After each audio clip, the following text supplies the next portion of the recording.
verso 18.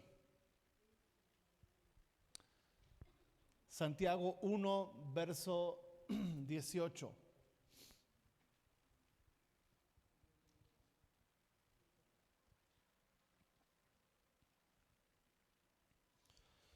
Voy a estar leyendo una versión de la Biblia que es la Nueva Biblia de las Américas.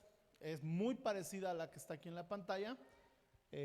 Quiero que me siga con atención. Dice: en el ejercicio de su voluntad, Él nos hizo nacer por la palabra de verdad, para que fuéramos las primicias de sus criaturas. Es decir, que el anhelo de Dios, el deseo de Dios para ti y para mí, es que tú y yo seamos primicias de sus criaturas. Pero escucha bien lo que viene antes. Él nos hizo nacer por la palabra de verdad.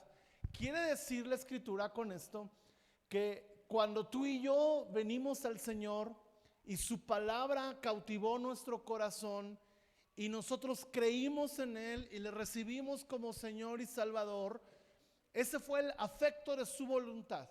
Es decir, Dios quería salvarte, Dios quería salvarme. Dios quiere salvar aún a los que no le conocen. Pero una vez que aceptamos su salvación, la misma palabra que nos salva es la misma palabra que nos puede consagrar.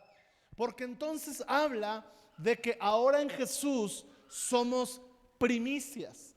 Y el concepto en la Biblia de la primicia tiene que ver con darle al Señor lo primero y lo mejor. La primicia es un concepto de consagración. Ahora, yo no sé si ustedes recuerdan que hace algunos años salió una novela que se llamaba Dos mujeres. Yo no sé por qué ustedes la veían. ¿Sí se acuerdan de esa novela o no? Yo no me acuerdo mucho, solo lo que mi mamá me alcanzaba a contar. De cuando la veía, no se la perdía, ¿verdad? Pero esa era una historia de un dilema donde había dos mujeres y el hombre tenía que escogerse por un camino. Y hoy yo quiero hablarte de dos caminos, un Señor. ¿Sí? Así se llama esta predicación: dos caminos y un Señor. Ahora, entendiendo esto que somos primicia, estamos por levantar nuestras primicias en el mes a finales de este mes, y queremos entender el corazón o la intención de Dios detrás de darle una primicia y de nosotros ser la primicia. La intención de Dios es que tú te consagres y lo puedas sellar o lo puedas hacer evidente a través de una ofrenda de primicias. Hemos hablado que podemos ofrendar una semana de trabajo, una quincena o incluso un mes. Obviamente hay que preparar la ofrenda de la primicia para poderla entregar al Señor. Pero detrás de cada ofrenda, detrás de cada primicia, detrás de cada diezmo, debe de haber algo más importante. No la cantidad de ello, sino la calidad de ello. ¿Por qué? Porque la Biblia dice, ahora que hemos sido nacidos de nuevo, nuestra meta es que podamos ser consagrados a Dios. Y no solamente consagrar nuestra vida. El hermano Wayne Myers dice, si tu cartera y tus finanzas no están consagradas, ¿qué garantías hay de que tu corazón sí lo está? Entonces, no quiere decir que damos al Señor para comprar un favor. Quiere decir que estamos tan convencidos de que a Dios le plació hacernos nacer de nuevo por la palabra de verdad, que ahora nuestro corazón, como le decía a mi esposa en las ofrendas, está agradecido con el Señor, y más allá de una cantidad hay una decisión, una convicción de que Dios sea el primero en toda mi vida. Amén. Entonces, primicias es, Señor, yo quiero que tú seas el primer lugar en mi vida. Pero cuando llegamos a la fe, tenemos dos caminos. Y yo quiero hablarte de dos caminos en esta tarde: el camino de Abel y el camino de Caín. Y quiero que me acompañe a Génesis capítulo 4.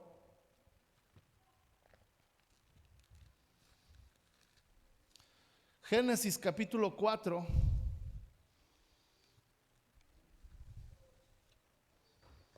Verso 1. Y vamos a conocer las características de ambos caminos, Porque a final de cuentas la Biblia dice: he aquí yo pongo dos caminos delante de ti, el de la bendición y el de la maldición, el de la vida y el de la muerte. Escoge pues la vida, escoge pues la bendición, dice el Señor. Pero a final de cuentas la decisión es nuestra. Y entonces vamos a conocer esta historia que algunos ya hemos conocido. Ahora, cuando hablamos de primicias, a mí no me gusta tomar versículos de Éxodo, Levítico, Números o Deuteronomio. ¿Por qué? No porque no sean válidos, lo son, sino porque a veces hay argumentos en nuestra mente. No, es que eso de las primicias y del diezmo es de la ley y ya no estamos bajo la ley. Escuche bien, no es de la ley. Es antes incluso de la ley. Las primicias, hablando de la historia de Abel, fueron entregadas antes de que hubiera ley. Y Santiago nos habla después de la ley, ya en la gracia, de ser primicias al Señor. Los diezmos fueron entregados antes de la ley. ¿Quién los entregó? Abraham. Se los entregó a un sacerdote llamado Melquisedec. Ahora, Jesús habló del diezmo y dijo: es bueno hacer esto sin dejar o descuidar la vida piadosa. Jesús no anuló ni la ley de los diezmos, o los principios del diezmo o de las primicias. La Biblia no lo anula porque no es de la ley. En la ley se refuerza, pero donde se revela es en la época antes de la ley. Y tanto Abel como Abraham son enmarcados en su ofrenda en la galería del Museo de la Fe, de los héroes de la fe. Es decir, que los hombres de fe eran hombres generosos, eran hombres de primicias, eran hombres que establecían a Dios como lo primero. Dice: y el hombre, hablando de Adán, se unió a Eva, su mujer, y ella concibió y dio a luz a Caín. Y dijo: he adquirido varón con la ayuda del Señor. Después dio a luz a Abel, su hermano, y Abel fue pastor de ovejas y Caín fue labrador de la tierra. Al transcurrir el tiempo, Caín trajo al Señor, ¿qué trajo? Una ofrenda. ¿Qué dice ahí? Una ofrenda a Jehová. Trajo del fruto de la tierra una ofrenda. Note la descripción de la ofrenda de Caín. Una ofrenda. En pocas palabras, lo que le sobró, lo que estaba a la mano para dar. Ahora, estamos hablando de que es el primer momento en la historia de la Biblia donde alguien va a presentar algo a Dios. Estamos hablando que es la primera ocasión en la Biblia donde dos personas se van a presentar delante de Dios para ofrecerle algo. Y lo primero que leemos del primer hombre es que fue un tanto displicente en su forma de entregar su ofrenda y trajo solamente una ofrenda a Dios. Y vamos a ver por qué solo trajo una ofrenda. En un sentido de que no se preparó, no se consagró, no dio lo mejor. Cuando vamos leyendo el pasaje, saldrá la luz de por qué él solo trajo una ofrenda. Y dice aquí: también Abel, por su parte, mire lo que trajo Abel, de los primogénitos de sus ovejas y de la grasa de los mismos. Y el Señor miró con agrado a Abel y a su ofrenda, pero no miró con agrado a Caín y su ofrenda. ¿A quién miró Dios primero? ¿La ofrenda o a la persona? A la persona. ¿Por qué? Porque la persona hace agradable o detestable la ofrenda. Porque ¿qué es lo que mira Jehová? ¿Qué le dijo el Señor a Samuel cuando iba a ungir a David y a sus hermanos? No mires lo alto de su estatura, no mires el aspecto de su rostro, porque Jehová no mira lo que mira el hombre, Jehová mira el corazón.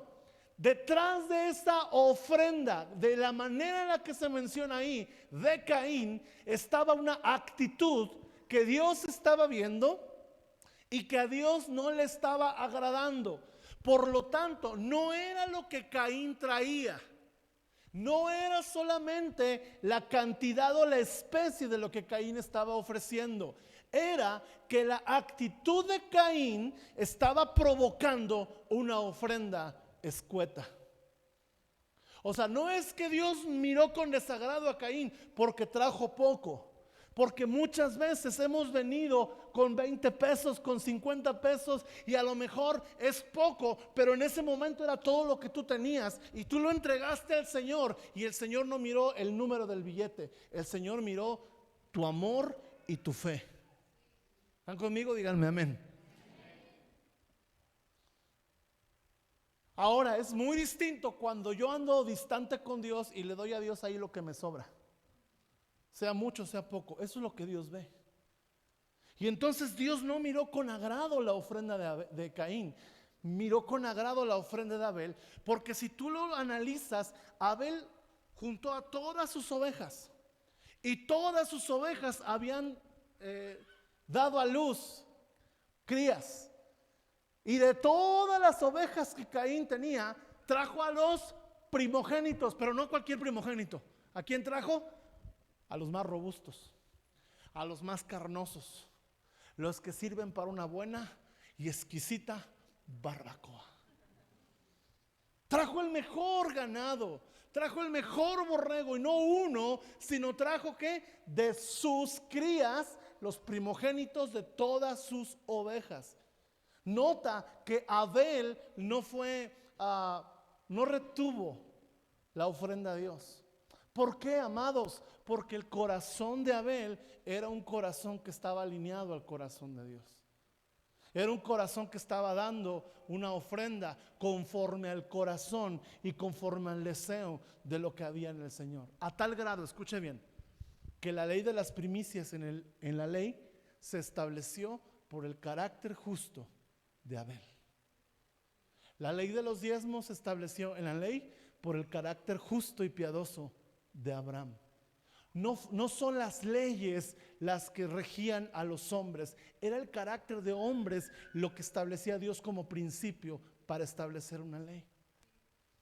Pero yo quiero enseñarte entonces cuál es el camino de Caín y te lo quiero enseñar para que no camines por ahí. Dice aquí, versículo 5: pero no miró con agrado a Caín y su ofrenda, y Caín se enojó mucho y su semblante se demudó. Entonces el Señor dijo a Caín: ¿por qué estás enojado y por qué se ha demudado tu semblante? Si haces bien. ¿Qué le dijo Dios? Si haces bien. Versículo 7, pónganlo aquí. Si bien hicieres. ¿Qué entiende usted cuando Dios le dice a Caín si hicieres bien? ¿Qué entendemos ahí? Que lo estaba haciendo mal. ¿Sí o no? Si bien lo hicieres, no serás enaltecido, y si no hicieres el bien, el pecado está a la puerta. Con todo esto, a ti será su deseo y tú te enseñorearás de él. Mire cómo dice esta versión: si haces el bien, no serás aceptado, pero si no haces el bien, el pecado yace a la puerta y te codicia, pero tú debes dominarlo. Y Caín dijo a su hermano Abel, a una pregunta, quiero que vean su Biblia. ¿Con quién está hablando Caín en ese momento? Con Dios. ¿Qué le está diciendo Dios a Caín? Tienes que hacerlo correcto. ¿Sabes cuál es uno de los consejos pastorales que siempre te vamos a dar? Haz lo correcto. Pero es que si hago lo correcto voy a enfrentar consecuencias inmediatas desagradables. De todas maneras, haz lo correcto. Porque si bien hicieres, ¿no serás enaltecido? ¿No acaso habrá bendición cuando hacemos lo correcto, aunque al principio no sea fácil? Y Dios está hablando con Caín. Pregunta, los que ya estuvieron en la reunión de la mañana, no respondan. ¿Qué respondió Caín a Dios?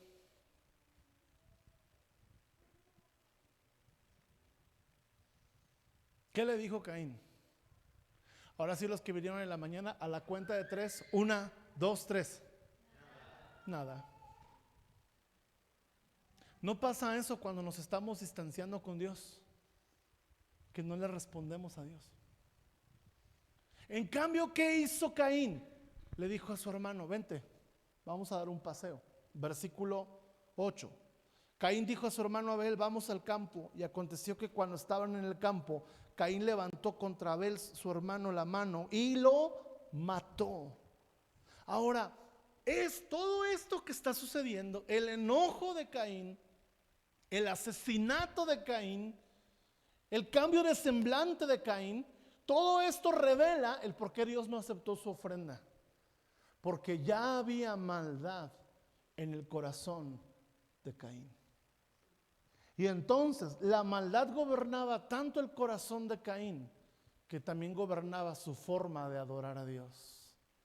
Amados, no dejes que la maldad de este tiempo gobierne tu forma de adorar a Dios. No dejes que las cosas de este mundo que contaminan nuestras almas gobiernen y sean el principio por el cual nos vamos a acercar a Dios, porque a final de cuentas Dios no verá agradable eso. Mi esposa cantaba este pasaje de Isaías: al alto y sublime que habita en la santidad, con el quebrantado y humilde de espíritu. A final de cuentas, Caín no pudo quebrantar su corazón. Y mire cómo termina todo esto. Versículo 9. Entonces el Señor dijo a Caín: ¿dónde está tu hermano Abel? Y mira la respuesta de Caín: no lo sé. ¿Soy yo acaso guarda de mi hermano? Le preguntábamos en la mañana a los que tienen 2 o más hijos. Imagínate que el más grande le da una paliza al más pequeño y tú sabes que le pegó, y él sabe que tú sabes que le pegó porque el pequeño vino y te dijo. Porque a final de cuentas, Abel le dijo a Dios lo que estaba pasando. Sí, porque su sangre clamaba justicia y Dios estaba enterado. E imagínate que viene tu hijo mayor, le pegó al pequeño, lo dejó ensangrentado. El pequeño viene y te dice: oye, mi hermano me pegó. Y tú vienes y le dices a tu hijo: ¿dónde está tu hermano? Y te dice: no sé, ¿acaso yo soy su guarda? Diría mi abuelita: para mis pulgas me saco la chancla. ¿Sí o no? ¿Qué está revelando la respuesta de Caín? Una rebeldía, una soberbia. Por eso Dios no vio agradable su ofrenda. Y yo quiero compartirte algunas cosas de esto, porque mira, dice, el Señor le dijo, versículo 10: ¿qué has hecho? La voz de la sangre de tu hermano clama a mí desde la tierra. Ahora pues, maldito eres de la tierra, que ha abierto su boca para recibir de tu mano la sangre de tu hermano, y cuando cultives el suelo no te dará más su vigor. Vagabundo y errante serás en la tierra. ¿Cuáles son las características del camino de Caín? Número 1, improductivo o infructuoso, como le quieras poner, es lo mismo. Es un camino infructuoso. A causa de todo lo que Caín estaba haciendo, le dice Dios: cuando labres la tierra, no tendrás lo que esperas de ello. Cuando caminas en el camino de Caín, todos tus esfuerzos nunca son recompensados de la manera en la que tú crees, porque no estás caminando bajo la bendición de Dios. Hay mucha gente que dice: mira, yo vivo mal y mira cómo Dios me bendice. Una vez me encontré una persona que me dijo así, y le dije, les digo que les dije: ¿qué menso eres? Se me quedó: ¿por qué? Y me dice: Dios me bendice a mí como a lo mejor nunca te va a bendecir a ti. Le digo: pues qué menso eres. ¿Por qué? Le digo: porque si andando mal, mira cómo te bendice, ¿cuánto más te daría si anduvieras bien? Y luego le dije: y ten cuidado, porque Satanás también puede ofrecer riquezas. Vamos a pensar que si es Dios, pues imagínate cuánto te puede bendecir Dios. Pero viene una parte importante.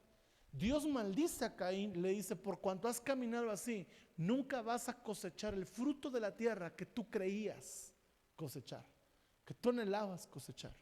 ¿Cuál es el camino de Caín? Es un camino de sueños frustrados. Es un camino de proyectos cancelados. Es un camino donde lo que emprendes tarde o temprano va a terminar desmoronándose, improductivo. Pero lo segundo, dice aquí: serás vagabundo y errante. Es un camino de infelicidad, frustración total, vagabundo y errante serás en la tierra. Es decir, nunca, y cuando la Biblia habla en Judas del camino de Caín, habla que iba a estar desarraigado, nunca iba a tener un arraigo en Dios. Como diría la India María, ni de aquí ni de allá. Infelicidad. Por eso la Biblia dice en Mateo 5, bienaventurados los pobres en espíritu. Y cuando tú lees Mateo capítulo 5, ves el camino a la felicidad. Ayer llegamos de la reunión aquí, una reunión increíble que tuvimos con los servidores. Llegamos a su casa, allá, ¿verdad? Donde nosotros vivimos. Y me acuerdo que en lo que ajustábamos y respirábamos, prendí la tele y estaba viendo una película, En busca de la felicidad. ¿Se la han visto? No, llega un punto uno se desespera con este hombre. Dice, pues este cuate, o sea, no, hasta uno me dan ganas de a veces darle unas cachetadas para que reaccione, o sea, y le va mal al cuate. Yo pensaba, ¿cuánta gente está buscando la felicidad como Will Smith? Y luchan y le echan ganas y terminan infructuosos e infelices. ¿Sabe por qué? Porque nunca llegamos a disfrutar bajo el camino de Caín el verdadero contentamiento. Y aunque tengas, siempre vas a creer que necesitas y mereces más. Y esto va a traer infelicidad. La tercera característica, vemos aquí, ¿qué fue lo que afloró de Caín? La iniquidad. ¿Por qué? Porque sacó de su corazón lo que había. Un enojo que no pudo hablar con Dios lo convirtió en un asesinato. Todo pensamiento que tú no hablas con Dios se convierte tarde o temprano en una iniquidad que te alcanza. Por eso mira lo que dice Primera de Juan capítulo 3 verso 12, si me lo pueden poner por favor. Primera de Juan 3:12.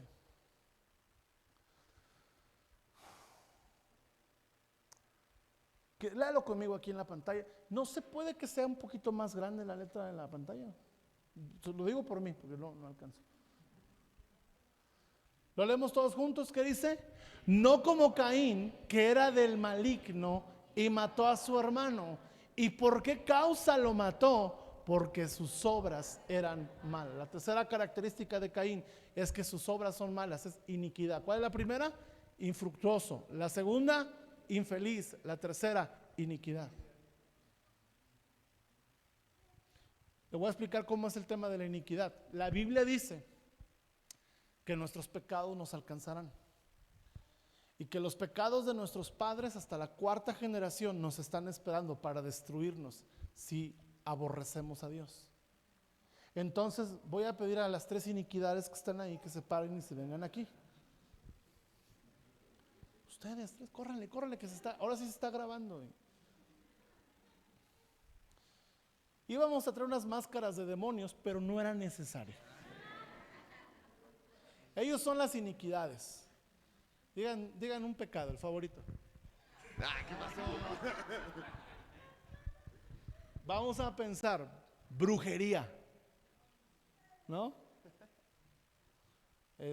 Homicidio y alcoholismo, por decir, ¿no? Y esas son las iniquidades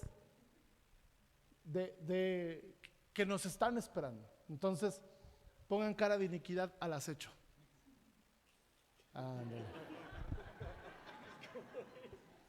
Si usted los ve va a decir, pastor, no, ni dan miedo las iniquidades. Estas iniquidades dan risa, ¿verdad? Y Pablo como, ¿verdad? No digo que le hables a... No, no es cierto. Pablo representa el señorío de Jesús. Entonces, cuando yo vivo dejando a Jesús como el segundo lugar en mi vida, y yo le digo al Señor, mira, ven Señor, siéntate aquí a mi lado como copiloto, yo voy a manejar mi vida, ¿sí? Si yo veo que tengo un accidente, ahí doy el volante. Si yo veo que viene una enfermedad, te doy el volante. Si yo veo que viene una tempestad, te doy el volante, pero tú no manejas, yo manejo. Es más, Señor, vete aquí atrás, ¿sí? Ahí me vas haciendo la plática, yo manejo. Tarde o temprano las iniquidades como Caín me van a alcanzar. Entonces yo voy a ir caminando por la vida y Jesús va a venir pues ahí en segundo lugar. Lo voy a tener aquí solamente en el domingo, solamente el miércoles, sin tener una relación con Él todos los días, sin que Él me gobierne mis finanzas, mi matrimonio, mi integridad, nada. Él no gobierna nada. Yo gobierno y Él me echa la mano cuando se me cae el asunto. Entonces, ¿qué va a pasar con las iniquidades? Van a sacar sus cadenas. ¿Sí? ¿Y qué van a hacer? Me van a aprisionar y me van a arrastrar, porque la Biblia dice que son arrastrados. Y yo le voy a decir a Jesús, sálvame, pero no voy a poder, a menos que yo le diga, Señor, no solo me salves, gobiérname. Entonces, para que se vea aquí en la cámara, cuando yo pongo a Jesús como el primer lugar en mi vida, las iniquidades van a venir, pero Él es mi primer lugar. Y miren, yo voy a avanzar, porque Él va delante de mí. Él va delante de mí. Él va delante de mí. Amén. Tus pecados te alcanzan cuando Jesús no es el primer lugar. ¿Sí? Esa canción que cantan nuestros amigos de Amy y Andy, eres tú mi fuerza y vas delante de mí cuando eres el primer lugar. Ese es el camino de Caín. Un camino de iniquidad, un camino infructuoso y un camino de infelicidad. Si está Brenis, ¿para qué me voy? Ahora yo quiero hablarte de el camino de Abel. Y creo que nos conviene más el camino de Abel que el camino de Caín. Porque ¿cuál fue en la final de cuentas? ¿Cuál es el camino, el final del camino de Caín? Vanidad. Y dijo el sabio Salomón en Eclesiastés, todo es vanidad. Vanidad de vanidades, todo es vanidad. Y dice Salomón, ¿has visto debajo del sol? Es la frase más repetida en Eclesiastés. ¿Por qué? Porque su mirada de Salomón, a causa de haber disfrutado de todos los placeres y que ninguno le llenó, dijo, debajo del sol todo es vanidad, pero detrás del sol, arriba del sol, todo es eternidad y felicidad. Y ese es el camino de Abel. ¿Cuál es el camino de Abel? Número uno, el camino de Abel es un camino de honra. Abel aprendió a honrar a Dios. ¿Por qué decimos que Abel honró a Dios? Porque